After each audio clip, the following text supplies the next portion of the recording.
요즘은 뉴스 시간에 앉아서 보기보다 그냥 아무 때나 내가 시간 날 때 스마트폰으로 뉴스를 봅니다. 아침에 일어나서 이 스마트폰을 켜면 세계의 각종 소식들이 뜹니다. 어떤 내용이 뜨겠습니까? 한쪽에서는 전쟁이 나고 홍수나 또 화산의 자연재해들이 곳곳에서 일어나고 무슨 독재자가 무슨 일을 했다, 정치적인 소식들, 또 부패 사건 사고, 그런가 하면 전 또 스포츠에 관심이 많은데 스키 대회 중에서 멀리 뛰어가는 스키 점프 시합이 있습니다. 잘 아시죠? 여기서부터 이렇게 내려서 가는데 이번에 세계 선수권 대회를 하는데 노르웨이 선수들이 전부 다 실격을 했습니다. 이 날아가는데 이 옷이 전부 다 규격이 있거든요. 근데 그게 바람의 저항을 받으니까 바지 안에다가 그것을 바람의 저항을 받지 않도록 빳빳하게 하는 걸 집어넣었어요. 그래가지고서 그게 들통이 나갖고 메달을 땄던 사람들이 죄다 실격을 당했습니다. 하여튼 별걸 다 스포츠라면서 머리를 써요. 자, 세계적인 무역 전쟁들, 관세 폭탄, 이런 얘기들 계속 들리고 좋은 소식이 별로 없습니다. 이런 사건들을 보면서 대체 내가 무엇을 할 수 있을까 하는 생각을 하면 아주 철저히 무기력한 자신의 모습을 만나게 됩니다. 어디서 세상에 희망을 보아야 될 건지 막막합니다. 오늘 요한복음은 이러한 막막한 세상의 삶에 빛으로 향하는 유일한 길을 제시합니다. 이 빛의 편에 서길 원하는 사람은 예수 그리스도를 세상에 보내시는 하나님을 신뢰하는 겁니다. 모세가 광야에서 뱀을 든 것 같이 인자도 들려야 하리니 이는 그를 믿는 자마다 영생을 얻게 하려 하심이라. 하나님은 아들을 세상에 보내셔서 세상을 구원하시기로 결정하셨기 때문입니다. 이 요한복음의 배경은 이런 겁니다. 이스라엘 백성들이 호르산에서 진행해서 동해길을 쫓아서 에돔 땅을 둘러 행하려 가다가 그냥 광야 40년 생활에 지쳤습니다. 그래서 이들은 길을 인해서 마음이 많이 상했어요. 너무 힘들다. 그래서 모세를 원망하게 된 겁니다. 민수기 21장을 보면 그렇게 얘기해요. 이곳은 먹을 식물도 없고 마실 물도 없다. 우리는 이 박한 식물을 싫어하노라. 맨날 주는 만나도 그것도 맛도 없고 귀찮다. 그래서 여호와께서 불뱀을 보내서 백성을 물게 하셔서 이스라엘 백성 중에 모양 죄다들 불뱀에 물린 사람들은 죽지 않은 사람이 없습니다. 이때 백성들이 이제 크게 뉘우치고 회개를 해서 모세에게 말하기를 우리가 여호와 하나님과 당신 모세를 가리킵니다. 여호와 당신을 향해서 원망하였으므로 범죄하였습니다. 하고 고백을 했습니다. 그래서 모세한테 기도를 해달라고 했어요. 좀 살려달라. 이 뱀들이 우리에게서 떠나게 해달라고 간구를 하니까 모세가 백성을 위해서 기도했습니다. 그래서 이 여호와께서 모세의 기도를 들으시고 이르시기를 불뱀을 만들어서 장대 위에 달아라. 물린 자마다 이것을 보면 살리라. 그래서 모세가 이 구리뱀을 만들어 가지고 장대 위에 이렇게 다니까 뱀에 물린 사람들도 그 뱀을 쳐다본 사람은 살았습니다. 뱀 독이 올라서 곧 죽어가서 몸이 퉁퉁 붓던 사람들도 이 노뱀을 쳐다보는 순간 온몸에 독이 빠지고 나왔습니다. 뱀의 독이 혈관을 타고 다 타들어가는 순간에도 그 노뱀을 보면 살았다고 하는 겁니다. 이것을 본문 말씀하시기를 모세가 광야에서 뱀을 든 것 같이 인자도 들려야 하리니 이는 저를 믿는 자마다 영생을 얻게 하리라 그랬습니다.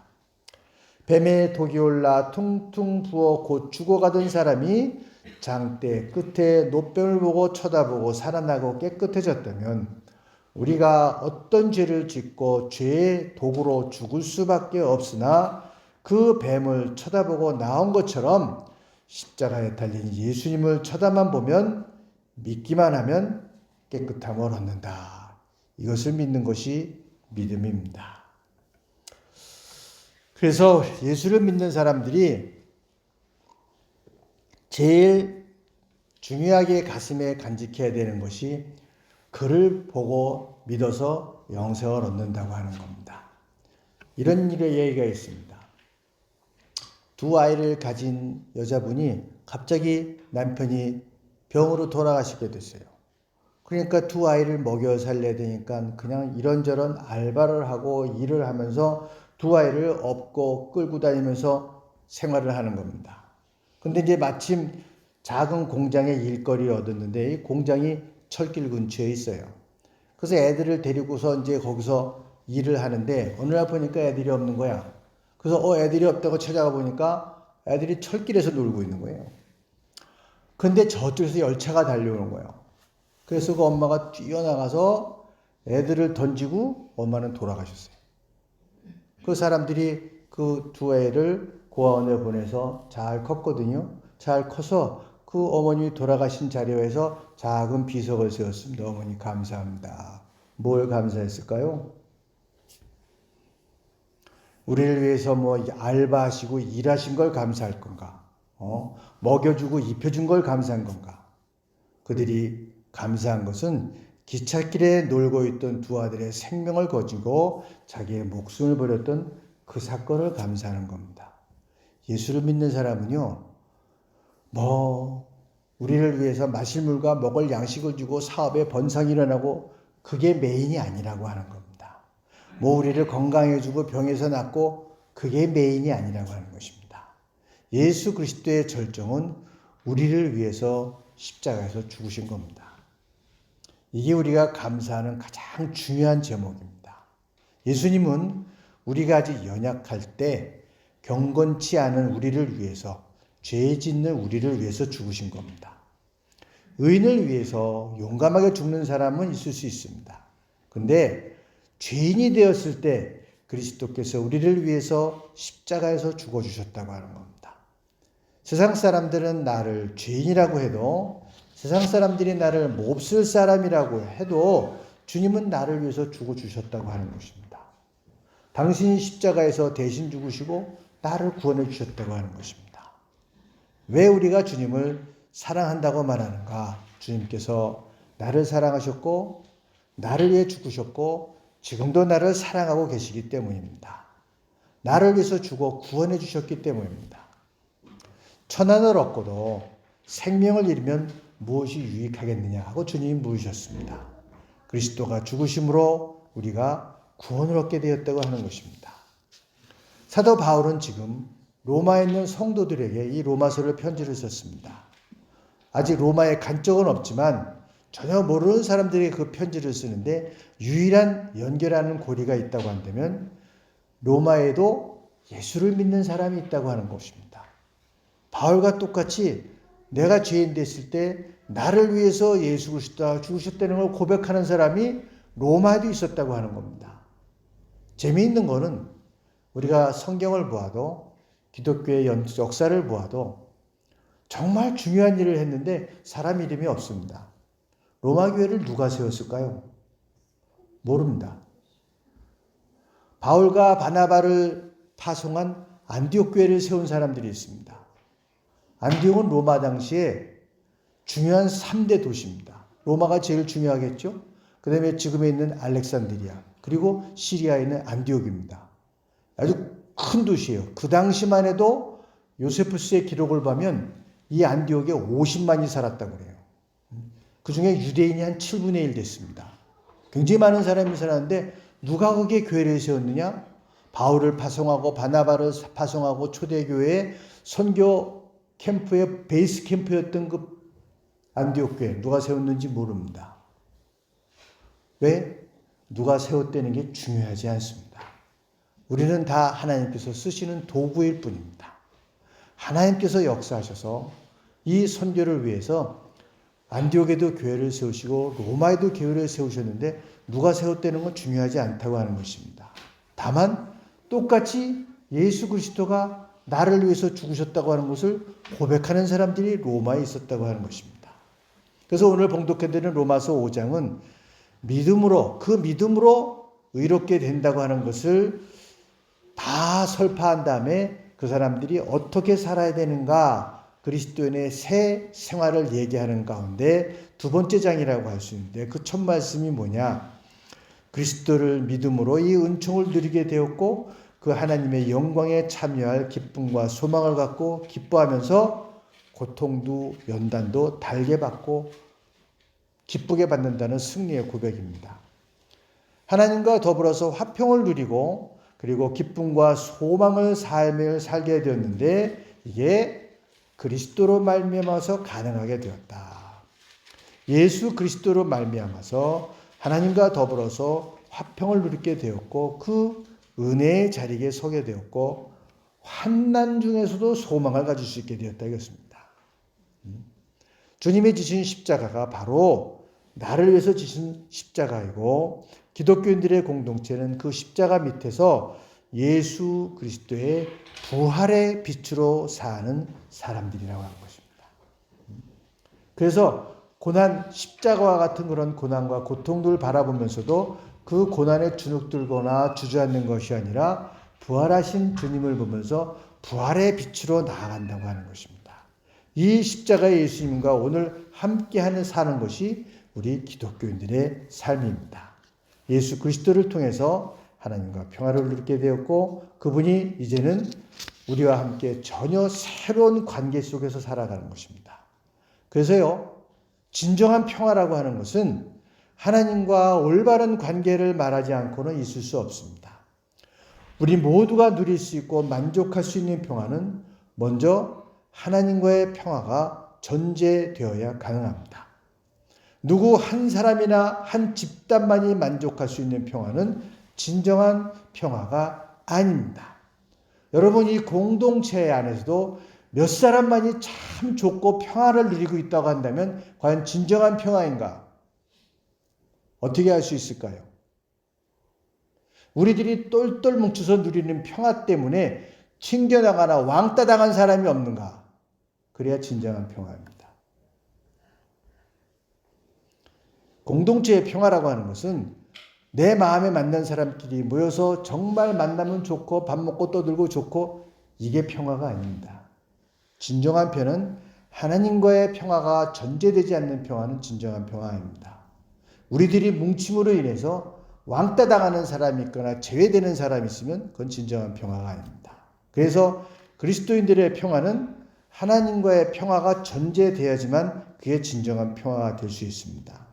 하나님이 주시는 평화는 어떤 이성적으로 생각할 수 있는 어떤 것보다 더 월등한 그런 하나님의 평화를 누리게 된다고 하는 것입니다. 왜? 하나님이 직접 우리에게 오셔서 성령으로 임하시고 우리를 당신이 직접 보호하시는 새로운 관계에서 이루어지는 평화이기 때문에 그렇습니다. 그리스도를 믿음으로써 이 은총을 누리게 되었습니다. 이제 하나님께 가는 길이 열렸고 통하게 되었다고 하는 것입니다. 이게 놀라운 일이죠. 옛날에는 대제사장이 대신 가서 우리를 위해서 기도해 주는데, 모세도 대신 기도해 줬잖아요. 살려달라고. 근데 이제는 그런 제사장이 필요 없습니다. 그냥 누구나 다 예수 그리스도 이름으로 가면 하나님 만날 수 있다고 하는 거예요. 세례를 받으면 예수 그리스도 이름으로 누구나 하나님께 얘기할 수 있다고 하는 그런 길이 열렸다고 하는 거예요. 그러니까 깊은 명상과 도를 닦아서 만나는 게 아니에요. 하나님을 만나겠다고 깊이 명상하고 도를 닦아서 만나는 게 아니에요. 믿는 사람은 예수 그리스도의 이름으로 그대로 하나님을 만날 수 있어요. 근데 왜 도를 닦고 명상하는 것처럼 하나님의 말씀을 명상하는가? 그 말씀을 깨닫고 그 말씀대로 살기 위해서 우리가 묵상하고 명상하는 거지, 하나님 만나려고 도 닦는 거 아닙니다. 하나님 만나는 건 예수 그리스도 이름 부르면 그냥 만나요. 무슨 소리냐? 하나님과 일단 통화는 시작했다고요. 얼마나 깊은 대화를 하느냐는 건 사람 따라 다 다르죠. 집집마다 다 컴퓨터가 있습니다. 근데 컴퓨터를 어떻게 쓰냐는 건 사람마다 다 달라요. 어떤 사람들은 컴퓨터 갖고 별일을 다 합니다. 뭐 저도 가끔 해보는데 진짜 프로그램들 좋아요. 뭐 가로로 합쳐라, 세로로 합쳐라, 뭐 촉촉촉촉 다 알아서 하잖아요. 근데 쓸 줄을 몰라. 쓸 줄을 몰라. 별의별 게 다 있어요. 뭐 영상도 편집하는 거 그냥 편집하는 게 아니야. 영상도 편집하는데 빨리 가라면 빨리 가고 늦게 가라면 늦게 가고 다 돼요. 근데 그렇게 쓰는 사람이 있는가 하면 컴퓨터를 타자기로 쓰시는 분들도 있어. 그냥 맨날 타자기로 써. 그냥 컴퓨터가 똑같은 돈을 주고 컴퓨터를 샀는데 어떤 사람은 수많은 프로그램을 돌리면서 쓰고 있는데 어떤 사람은 그냥 타자기 치고 있다고. 하나님과의 관계도 마찬가지입니다. 하나님 관계가 통화가 열렸는데 어떤 사람은 수많은 대화를 하면서 지내고 있는데 어떤 사람들은 밥 먹었니? 이것밖에 못하고 있는 거야. 이게 우리 믿음의 현주소입니다. 은혜의 자리에 들어가게 되었으니까 어떻게 쓰느냐 하는 건 우리가 어떻게 하나님과의 관계를 이어가느냐 그 문제라고 하는 거예요. 그래서 그런 평화를 경험한 사람들은 때로는 그런 고난을 당해도 하나님과의 그 연계와 관계 속에서 오히려 고난을 기뻐하기도 한다고 하는 것입니다. 미래에 주실 하나님의 영광과 그 부활의 빛을 보면서 이 고난이 오히려 지나가는 길이다. 이거 지나가야 영광이 온다. 이러면서 고난의 길도 담담히 받아들인다고 하는 것입니다. 그렇기 때문에 이런 기쁨과 기대라고 하는 것은 신학적인 논제가 아니라 우리 생활에서 어디서 어떻게 이루어질 것인가 질문해야 되는 것입니다. 우리가 지금 주일 예배를 드리고 있습니다. 예수님이 부활하신 그날 한 주일의 첫날인 주의 날에 주일의 예배를 드립니다. 이 예배가 예배될 수 있는 것은 하나님의 영광의 빛이 그 부활의 날에 임하신 하나님의 영광의 빛이 이 주일에 그 부활의 빛처럼 임하시기 때문입니다. 사막에서 오아시스를 만난 것처럼 세상의 일들 복잡한 일들을 다 떨어놓고 여기 나와서 어떤 고난과 힘든 일도 넉넉히 이기고 나아갈 수 있는 지혜와 힘과 용기를 얻는 것이 예배의 자리입니다. 그래서 사람마다 다 예배에서 드리는 설교는 다르게 듣습니다. 나에게 주시는 음성으로 들을 수 있어야 됩니다. 하나님이 나에게 지금 내가 이런 상황에 처했는데 하나님이 이렇게 나에게 말씀하시는구나 라고 듣는 게 예배의 설교입니다. 조는 사람들은 뭔가요? 설교를 하는데 졸고 있는 사람은 뭔가요? 걱정거리가 하나도 없거나 그냥 다 내려놓으신 분들이야. 에라 되는 대로 되라. 이게 조는 사람들이에요.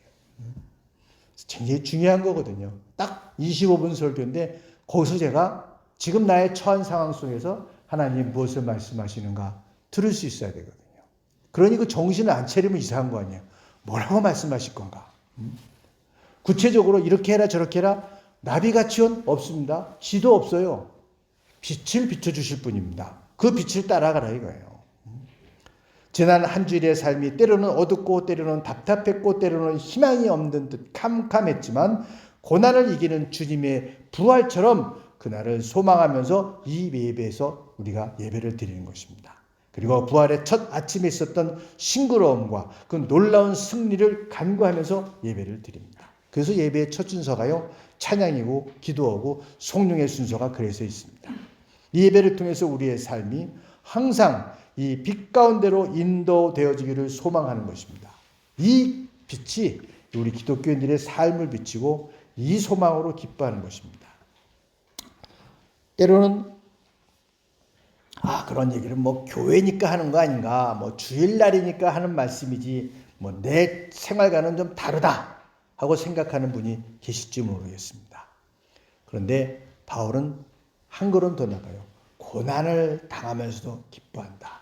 우리를 실망시키고 우리를 쓰러뜨리는 병마와 세상에 걱정거리가 쌓여 있는데 무엇을 기뻐하는가 의문이 생길 만도 한데 간단히 말하면 내 삶을 힘들게 하고 가로막는 일들이 오히려 우리의 삶의 기쁨이다 이거예요. 이런 일을 당하면 사람들은 피하고 싶어하고 아예 생각하기 싫어하는데 눈 감아버리고 싶은 일들이 있는데 그러지 않는다고 하는 것입니다. 대학에서 공부하는 게 여러 가지 종류가 있는데 그 중에 재밌는 게 뭐냐면요. 경영학과에서 하버드 대학에서 하는 중요한 게 뭐냐면요. 회사가 흔들릴 때, 망해갈 때 이거를 어떻게 재무구조를 개편하고 뭐 사람을 구편하고 뭐 테마를 개편해서 살려내는가 이거를 공부하는 과가 대단히 인기가 높습니다. 그래서 큰 회사가 흔들리면요 이게 어디서부터 흔들리는지를 몰라요. 근데 막 재정은 적자나고 망하게 생긴 거야. 근데 알 수가 없어요. 그런 전문가들이 옵니다. 그런 재무제표를 쫙 분석을 하고 판매되는 거 분석하고 뭐 지역 그다음에 인력상을 다 분석해서 딱 뽑아내 어디에 약을 써야 됩니다. 그럼 뭐 어디를 구조조정하고 어디를 뭐 예산을 어떻게 편성하고 그래갖고 병 들어간 기업을 살려내는 거야. 그러니까요 이 사람들은 기업이 병 들어가면 대단히 기뻐합니다. 일거리거든. 기업이 너무 잘 나가면 이 사람은 일거리가 없어. 기업이 병들고 흔들면 이 사람들은 이건 짱이다. 이건 우리 일거리야. 이런 것처럼요. 우리의 인생에 있는 아픔과 고난도 이게 일거리야. 이거 믿음으로 한번 살려볼 만한 일거리인 거예요. 그래서 기쁜 거예요. 이거 대단한 거 아니에요? 인생을 이렇게 살 수 있으면요. 항상 박력 있고 아주 힘있게 살아갈 수 있습니다. 우리 모든 사람들이 다 그런 고통과 실망과 슬픔들을 경험합니다. 이것이 없다고 말하는 게 아닙니다. 그러나 이것을 그렇게 우리의 삶이 무너질 만큼 힘든 일이 아니다. 오히려 그것을 고난을 기뻐하는 그런 부활의 빛으로 나아가는 징검다리로 생각하는 것입니다. 이것은 십자가의 의미를 아는 사람만이 깨달을 수 있는 삶의 진리예요. 머리가 좋아서 생각할 수 있는 것도 아니고 무슨 특별한 지식이라서 공부해서 할 수 있는 게 아니라 믿음으로만 도달할 수 있는 지혜입니다. 십자가의 의미를 깨닫고 인내의 시간을 아는 사람만이 얻을 수 있는 기쁨입니다. 그래서 십자를 알고 따르는 기독교인들은 이런 것들이 세상에 있다는 것을 인정합니다. 실패할 수 있고요. 배반당할 수 있고요. 내가 모르게 뒤통수 맞을 수도 있고요. 또 실패할 수도 있고요. 난 최선을 다했는데도 넘어질 수 있습니다. 알아요. 세상에 그런 일이 있다고 하는 거. 그러나 하나님께서 우리를 비추시고 인도하신다고 하는 그걸 깨닫고 알고 있기 때문에 실망하거나 넘어지지 않는 거예요. 하나님도 알고 계시고 그 하나님이 나를 돌보시고 인도하신다는 걸 알기 때문에 그렇습니다. 때론 여러분들 내가 원하지 않았는데 꼭 해야 되는 일들이 있고 내가 손해봐야 되는데도 해야 되는 일이 있습니다. 그걸 십자가라고 그래요. 근데 여러분 아시다시피 십자가는 내가 잘못해서 지는 거 아니에요. 내가 뭐 실수하고 내가 특별한 죄를 져서 짓는 게 십자가가 아니라고요. 그런 고통을 당할 때 담대하게 이겨낼 수 있었다고 하는 것이죠. 때로는 그래도 그런 거 없었으면 좋았겠다라는 생각할 수 있는데요. 여러분 그런 우리 인생의 파도가 없으면 부활의 영광에 이르는 기쁨도 맛볼 수가 없고 고통은 더 심한 상처만 남기게 됩니다. 인생의 고난이라고 하는 것은요. 이 의미를 깨닫지 못하면 소위 말하는 트라우마로 남아. 그것만 생각하면 치가 떨리고 아주 그냥 가슴이 터지는 그런 걸로 남아요. 여러분 근데 그게 그런 게 아니고 그 시간을 통해서 하나님 날 만드셨습니다. 그 실패를 통해서 하나님 나를 만드셨습니다. 그때 당했던 나의 그 아픔을 통해서 나를 만드신 겁니다. 지금 내가 더욱 담대할 수 있고 평안할 수 있고 평화로운 삶을 누릴 수 있다고 한다면 처음부터 그런 거 아닙니다. 하나님께서 그 시간을 통해서 나를 동의하시고 만드신 것입니다. 때로는 막 억울하죠. 내가 왜 이런 일을 당해야 되나 분통이 터지고 그런데 그것을 그대로 내가 안고 가면 시간이 지나가도 부끄러움과 상처만과 분노만 남습니다. 그렇기 때문에 이것을 오늘 바울의 이야기처럼 부활의 빛을 향해서 나를 만들어가는 하나님의 시간, 하나님의 손길로 고백할 수 있어야 된다고 하는 것입니다. 이제는 스마트폰에 뜨는 뉴스에 한숨 쉬거나 흔들리지 마시고 하나님을 믿으시기 바랍니다. 세상에 뭐 담싸고 지내라는 얘기가 아닙니다. 우리는 여전히 이 세상에서 살고 있고 사람은 사람들과 섞여서 살아야 되는 겁니다. 그런데 하나님이 이 세상을 사랑하셔서라고 그랬습니다. 그러니 이 어두운 세상의 소식에 사로잡혀 있지 말고 하나님이 인도하시는 그 빛으로 삶의 방향을 설정하는 것입니다. 그 빛이 어둠을 물리치게 될 것입니다. 요점은 하나님을 믿고 그 은혜 안에 거하라고 하는 것입니다. 하나님이 그 사람을 빛으로 비추어서 사랑을 품게 하시고 능력을 가지게 하시고 지혜를 주시어서 세상을 이기게 하는 것입니다. 인생을 이기게 하는 것입니다. 하나님을 믿은 사람도 실수하고 악행을 저지르기도 합니다. 그럼에도 불구하고 그 하나님을 믿는 그런 사람을, 그 빛을 향하는 사람을 하나님이 돌보신다고 하는 것입니다. 독일어로 하면 쭈벤동 데스 고테스예요. 쭈벤동. 하나님이 돌보신다. 이게 얼마나 소중한 겁니까? 어머니가 아이를 돌보는 것처럼 하나님이 우리를 돌보신다. 하나님이 나비같이 오니나 무슨 지도처럼 사람을 인도하시는 게 아닙니다. 하나님은 나를 돌보신다. 시편 25편 6절의 말씀처럼 여호와여 주의 긍휼하심과 인자하심이 영원부터 있었사오니 주여 이것들을 기억하옵소서. 어떤 상황이나 세상의 소식이 있어도 하나님이 우리를 돌보신다는 것을 기억하시기 바랍니다. 그 하나님의 빛에 나서면 항상 우리는 이 세상 것이 참 부끄럽게 보이고 나의 부끄러운 것이 보이게 되어 있습니다. 그러나 잊지 마십시오. 그분이 우리를 돌보신다고 하는 것입니다.